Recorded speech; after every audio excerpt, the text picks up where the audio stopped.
First Alert Chief Meteorologist Paul Heggen. We keep talking about the San Francisco fog and the fireworks show here, but what about the rest of the Bay Area? Because there's a lot of fireworks shows happening all across the Bay. Away from the water, looking great. It's the marine layer and the fog and cloud cover contained therein that present the visibility problems for anybody wanting to take in the traditional 4th of July fireworks display. But tradition around the Bay includes the fog that you're going to have to peer through. We're going to get a stronger onshore breeze tomorrow. That's going to continue the temperature drop that began to kick in today.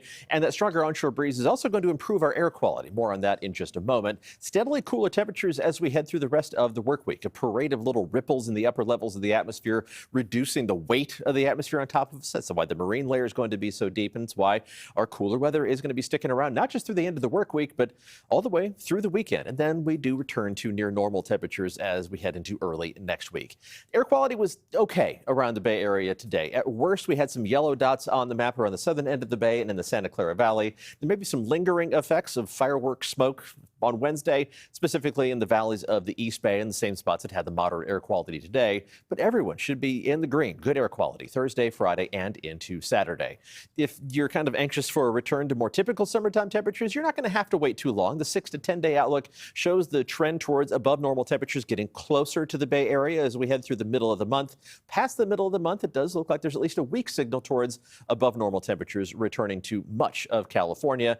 Again, kind of speculative when you're looking 2 weeks down the line, but it does look like it might actually feel like July when we get to that point in the season. Looking down towards Pier 39, we'll get that past as quickly because the camera's shaking around too much. Get vertigo here. 60s around the Bay. We got mostly 70s and low 80s inland. Nice weather for the 4th of July. We're going to see that fog spreading out and spreading inland late tonight after the fireworks displays are done. You're going to be seeing clear skies overhead for the evening hours, and then the fog takes over later on tonight. It's going to back up out of those inland valleys pretty quickly by between 9 and 10 o'clock at the latest, backing up to the coast, but no Sky July is in full effect along the coast. You are not going to see much sunshine through the rest of the week and into the weekend. Temperatures tonight dropping down to the 50s, anywhere from 50 degrees in the cool end of things in Santa Rosa to 58 degrees for the least cool spot in Antioch, but just comfortable temperatures area-wide.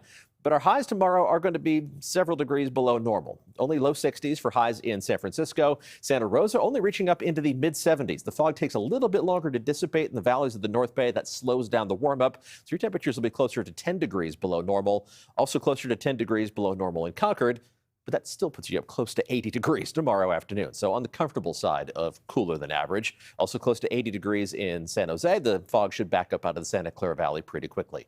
We'll fill in the rest of the temperature map, and we're looking at upper 50s along the coast, 60s around the Bay with 70s down the peninsula, and a mix of mid to upper 70s and low 80s on the warm end of things inland, which is not all that warm here as we're in early July. We're not going to see any 90s returning to the map anytime soon. For those inland fireworks displays, things are looking good in Concord.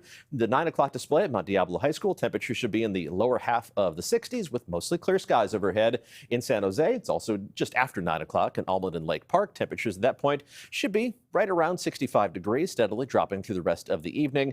Of course, it'll be cooler in Sausalito, and your proximity to the water also means that the marine layer is going to have something to say about how much of the fireworks display you're actually going to be able to see. Hopefully, it remains just high enough off ground level for the bursts to happen underneath that fog and cloud cover.